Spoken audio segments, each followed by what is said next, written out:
प्रेमात होणारे बदल. सोपं नसतं प्रेम करणं. आयुष्यात असं काहीच नसतं, की ते वेळेनुसार बदलत नाही.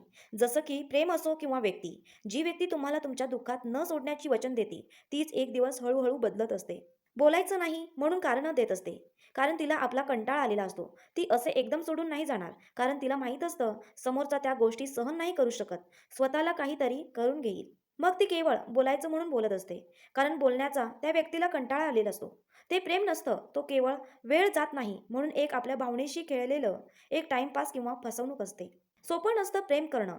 जेव्हा अर्ध्या रात्रीला रडू येते, तेव्हा समजतं प्रेम काय असतं. जीव लावून खरं प्रेम करून पण त्रास झाला ना, मग समजतं प्रेम काय असतं.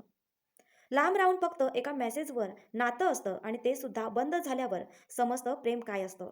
बोलणं बंद झाल्यावर आठवण येऊन रडायला येतं ना, मग समजतं प्रेम काय असतं. जीव लावून प्रेम करून ती व्यक्ती लांब जाते, तेव्हा समजतं